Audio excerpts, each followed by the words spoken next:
Hi, this is Dan Harris, and welcome to the Iron Bird podcast. In today's podcast, we are live from the MBAA event in Las Vegas with our co-sponsor, Flyhouse.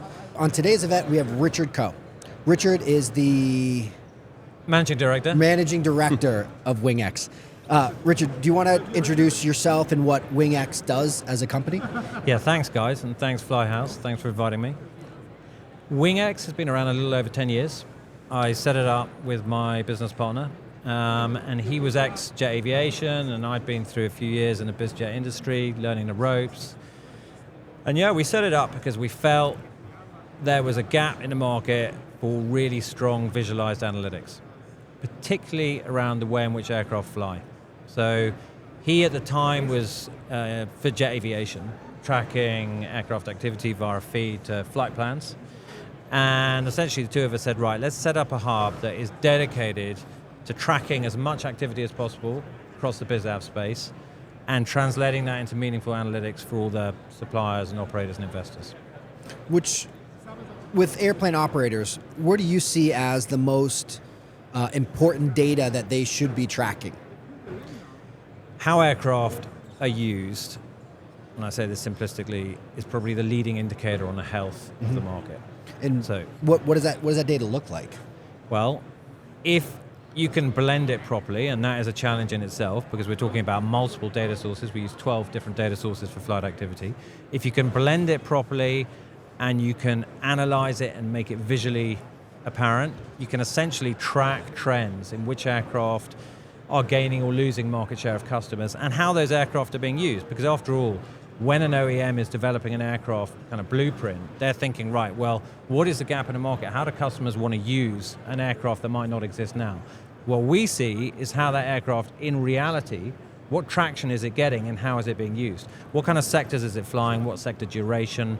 Which city pairs is it linking up? What's the run rate? For a charter operator, for example, you've got to have a run rate because otherwise that plane sits idle, you're not going to make money.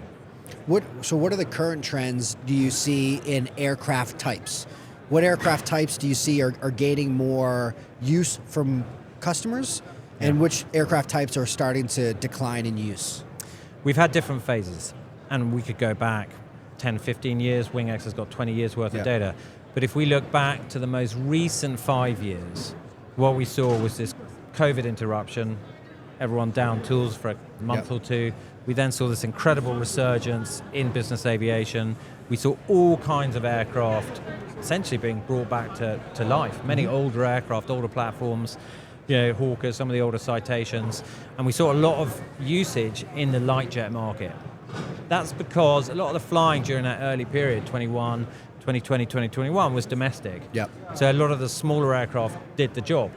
Then what we saw was this influx of newcomers into the market who had the wealth, hadn't stepped into biz av before, bought straight into larger aircraft, mid-size, super mid, large, ultra long range. And that is of course where the OEMs are weighing their new entry into service. It's all around the large cabin aircraft. So that's where the popularity is. In the last year and a half, as that COVID peak has tapered off, the smaller aircraft have lost traction. They're less popular. So if I'm a potential aircraft owner, but that I fly, say under 4 hours, so I don't need a heavy jet, but I can utilize anything from a light mid to a super mid, but I want to charter. So can I use WingX data to help me make better decisions on, all right, here's an airplane here are all the different airplanes in the market that I want to purchase? I think you've got to have some kind of utilization analysis, whether it's us and we think we're the best at it, or whether it's another source, because the overall picture is not going to tell you enough. Right? The overall market in the last 12 months is down 1 or 2%.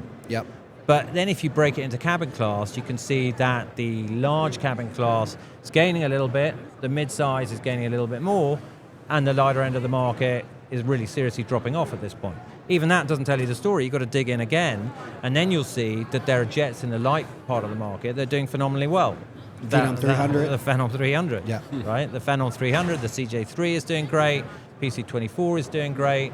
So, there are some aircraft which are great products, particularly for the charter market.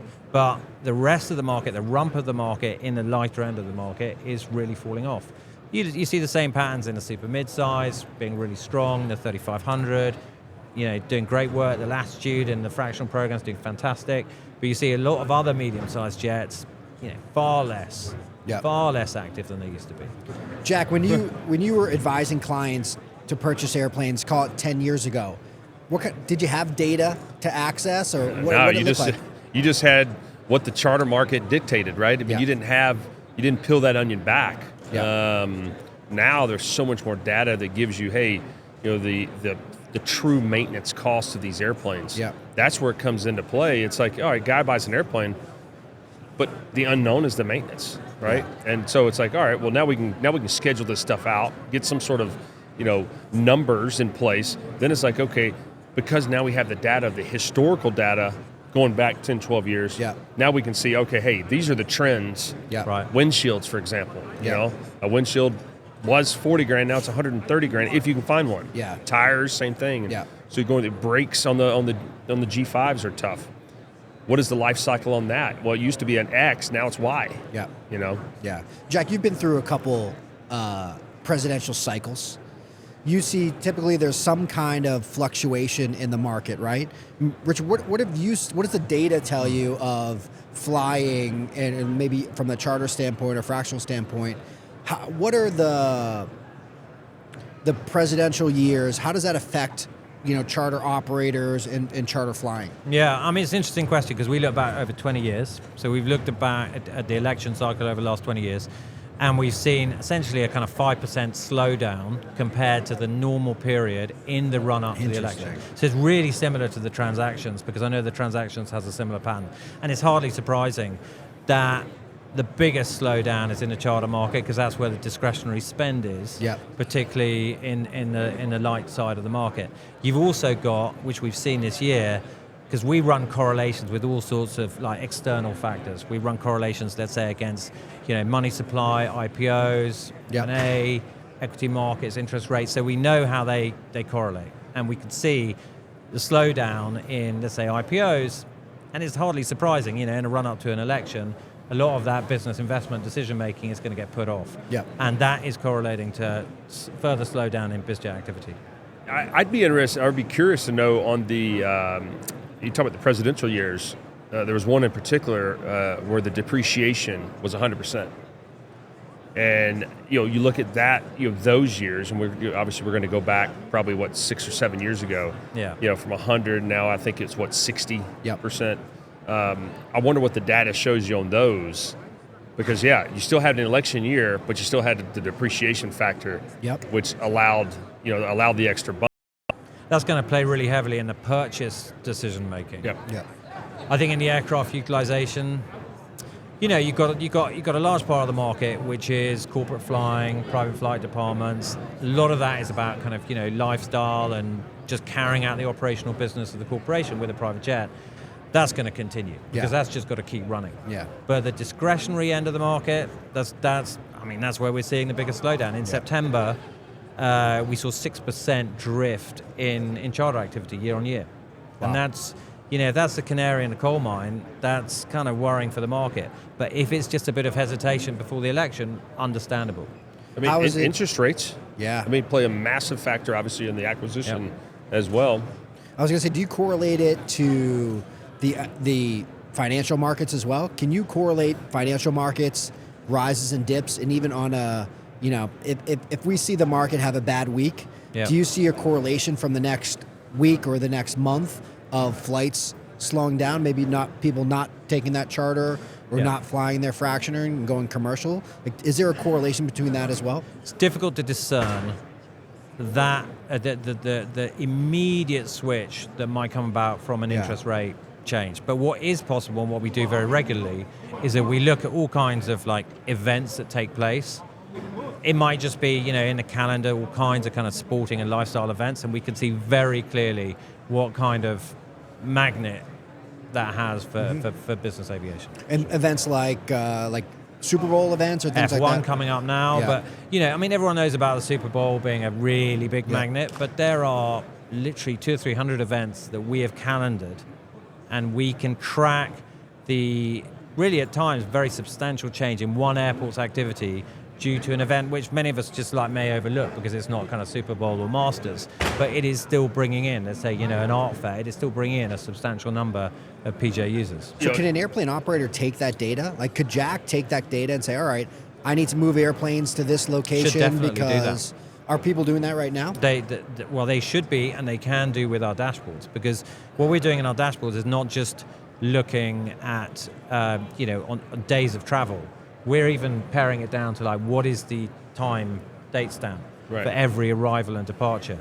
And we've also got available to users a list of all the different events which they can pass by. Okay, I want to have a look at music events, sports events, election events, so they can actually orientate their planning around them.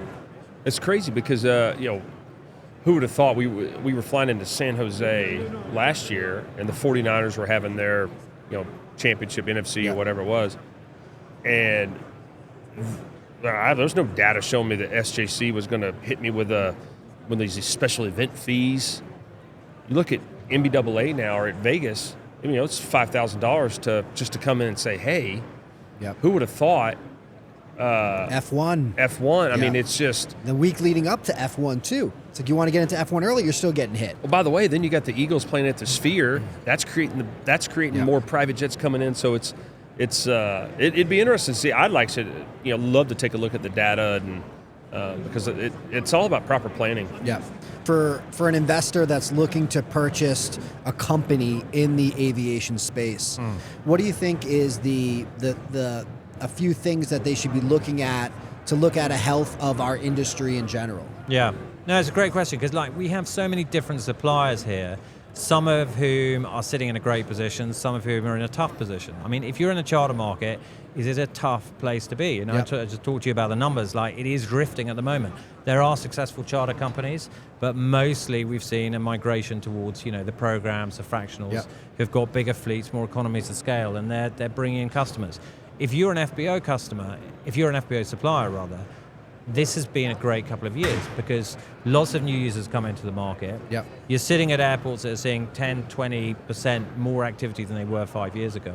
So, and it's also a space that's so fragmented. If you can consolidate FBO and fuel supply across many of these kind of mum and pop little ops, you are going to see a fantastic sort of hub that just keeps on giving in terms of all of this flight activity. Yeah. So get out of the charter space into the FBO space. FBO, MRO, but then of course, we talk a lot in our industry about the difficulty of getting resources, particularly pilot resources. So think about it, if you're a training company, that is a great place. If you can get into the training business, that's great. But you've got to know what kind of people am I going to be training and how are you going to find that out? Well, partly by looking at all the aircraft which are flying and not flying. And what aircraft are gaining, right? It's like, okay, I'm not going to build the Lear 60 training module. Maybe I'll focus on that FEEDOM 300 or those others. Right. What kind of predictive analysis are you guys currently doing at WingX? We provide forecasts for the industry every 3 months. We have a bunch of customers. We look overall across the industry with all this correlation analysis that I've been describing. And so we progressively adjust our forecast for the next kind of 6 months, 12 months. We've got a 5-year forecast as well. But where I really want to go, given the data we're sitting on, particularly now we're part of the JetNet group, which has got a huge amount of data on sentiment and aircraft ownership, is start deploying some data science on that to really get some sort of machine learning behind forecasts in flight activity and in deliveries, and indeed in all the services associated with the aircraft, whether that's fuel or maintenance or charter. What's been the current forecast over the next, what's been your latest forecast? What was it? Our latest forecast is very slightly positive. And the reason for that is what we've had is this kind of surge in bizjet demand in 22, which took the industry to a new height. We've then had essentially a fall off, a tapering period, particularly in regions outside the US. The US has become, frankly, the market is more dependent than ever on the US. We've now got a good deal of uncertainty. We've got a US economy that's probably going to slow into next year. Yes, it's had a soft landing so far, but certainly with all the geopolitical tensions, besides the presidential election uncertainty, we could see inflation spike back up.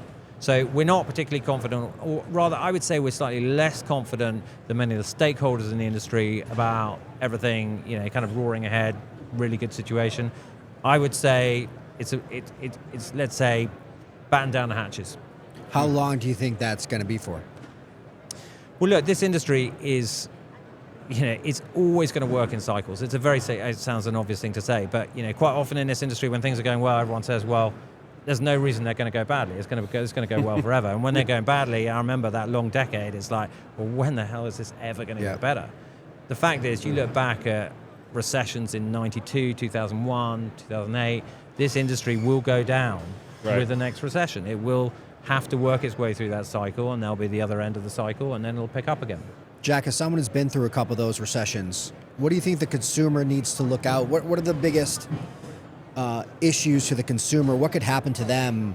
Can they lose money? Or from the airplane owner to the charter customer, what do they need to be looking out for in a downturn with I mean, head on a swivel, look out for anything, right? I mean, it's that's the big unknown.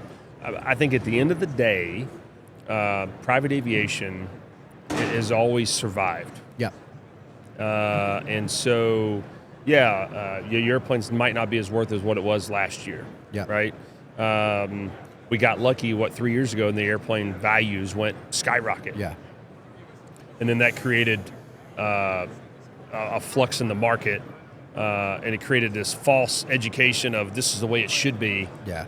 For the rest of time, but so many variables, on the chart, and I think the cycle side of it creates all the up and down, and a lot of people can't handle the ebbs and flows. Yeah. Yeah, and maybe how concerned would you be with clients giving large sums of money to maybe not unknown companies, but not the large companies, taking that flyer and saying, oh wow, this is a great price, I need to give them $500,000 to get in? Yeah, I mean, I think you open up a big can of worms there. Yeah. This goes into the whole fractional and jet card. Yep. We talked about, and we were on a podcast earlier, and we just talked about the different levels of these jet cards and where they are. But I think, quite frankly, 90% of the operators in the world have less than 8 airplanes, so they can't scale. So I think you're going to see, obviously, the mergers and acquisitions of those companies getting bigger to create scale, internally. But because of that, I think it's operators are on a cash flow basis. Yep. So they need that $500,000, dip into the into the bank to help them continue to build their business. But that's wrong. That's actually legal. Yeah. We always say Can't commingle those funds. you can't commingle the funds, and that's the problem with the industry. That's where the misalignment and the opaqueness, and we always say if the industry's always done it that way, got to start doing something different because it ain't working. You can't do that. I can't take money from your airplane and pay his bill. Yeah. It's only good for your airplane. Yeah. And so, the market's changed. I think it's going to continue to change. Obviously, with the ebbs and flows of the financial side of it, the election, all those factors play a big role in it. Yeah, I think being with a financially stable company is going to be a key part of the next 2 years, something like that. I think that it's going to be hard to go with those flyer companies that might be an issue.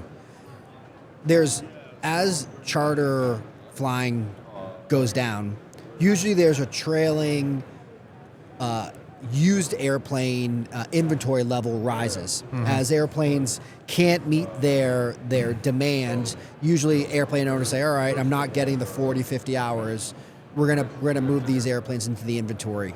What is that, if you know, what does that cycle look like of charter demand going down, down, down, more airplane inventory going up? Now airplanes are as it either plateaus or start coming back up, there's some kind of cross there where airplane costs, as more inventory comes into the market, as charter numbers are going down. Now airplane costs are going down. At some point it crosses back up. All right, airplane costs have gotten to a point where I can buy an airplane and somehow make my numbers more efficient.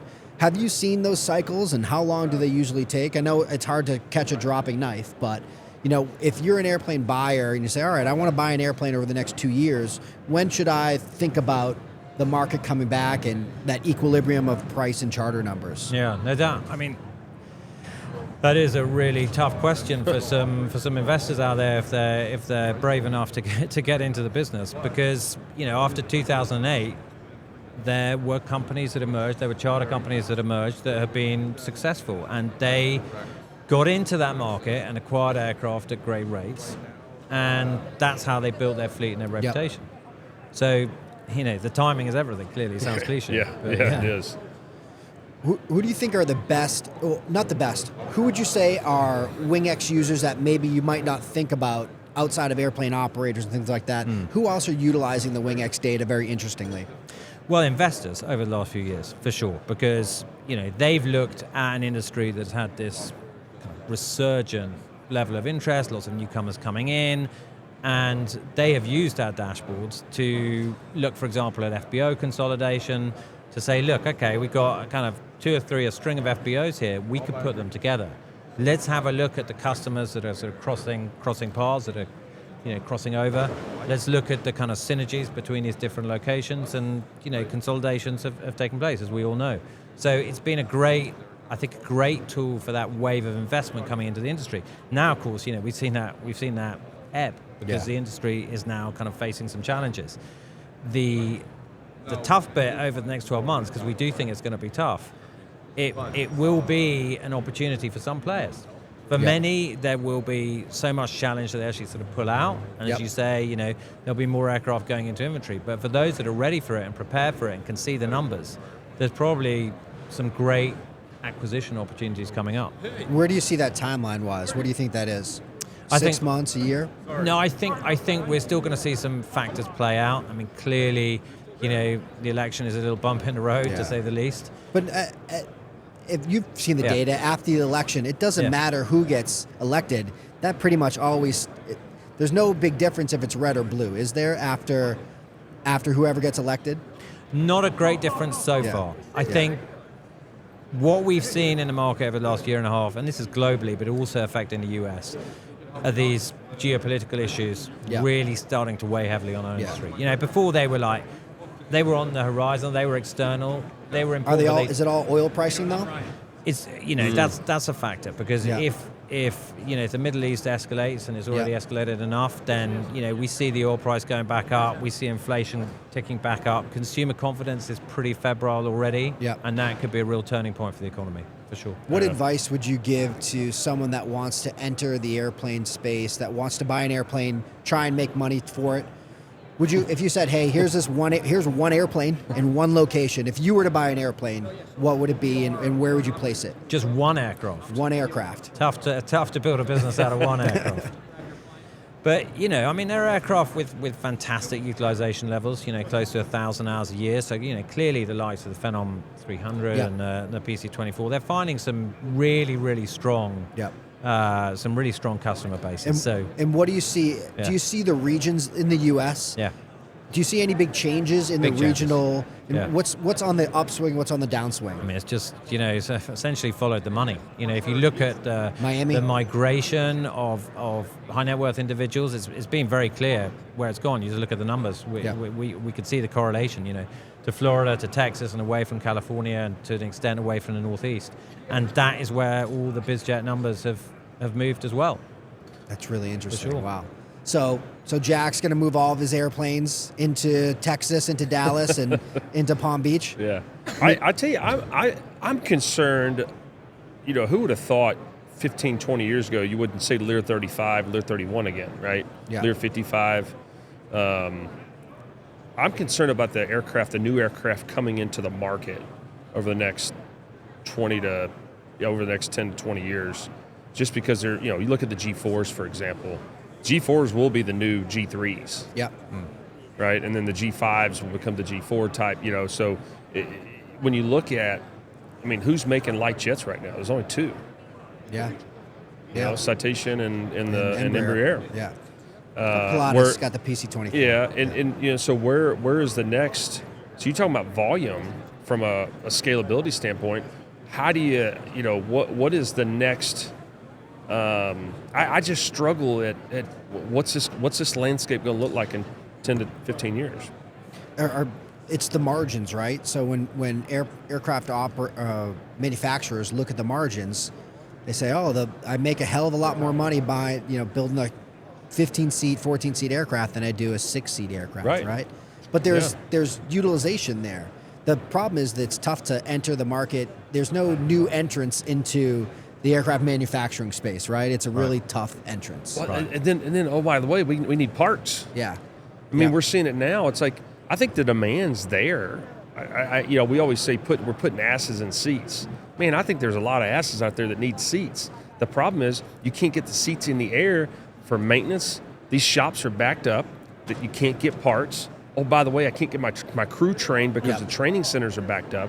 So it's like you start looking at those factors, it's like, is the market really down?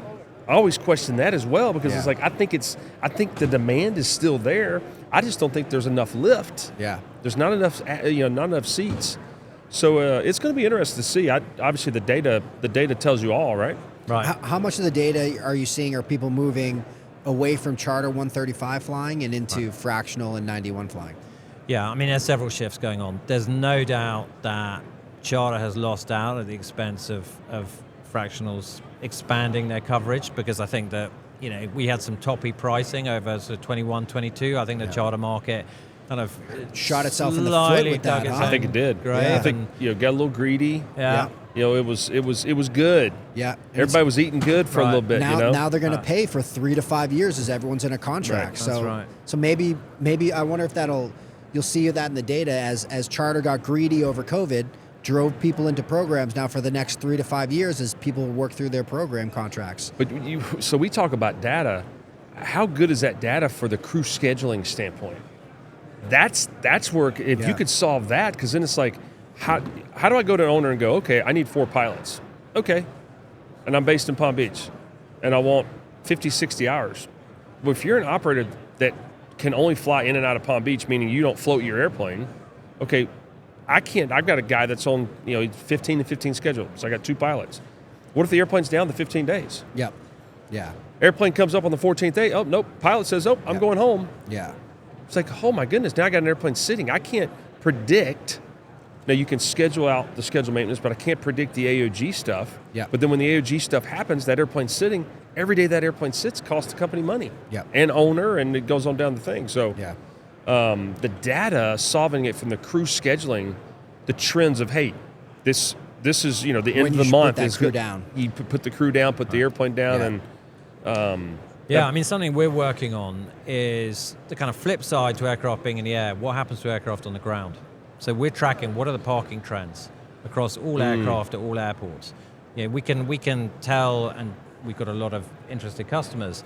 Like, what are you aiming at in terms of 3-hour turnarounds, which is obviously where you've got the kind of the fueling opportunity. Yeah. Or talking to like hangar companies, like how many aircraft at this airport are staying more than 72 hours? Oh yeah.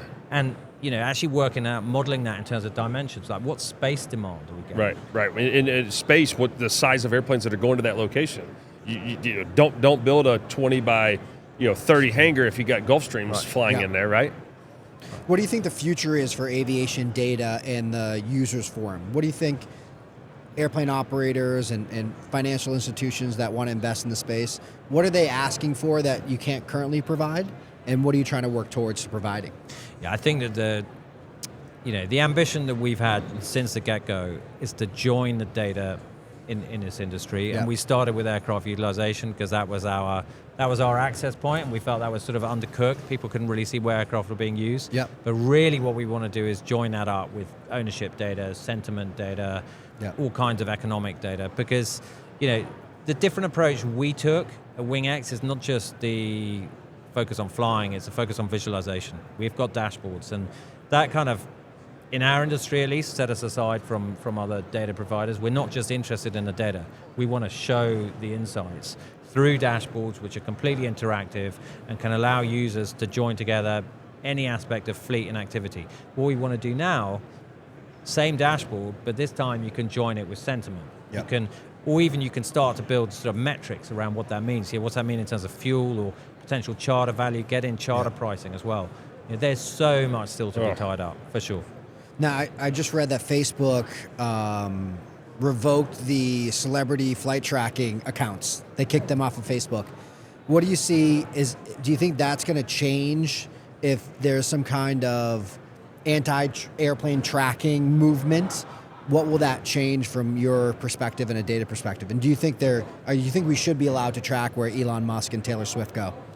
Yeah, I mean, we're not interested, WingX never have been, in live tracking. Yeah.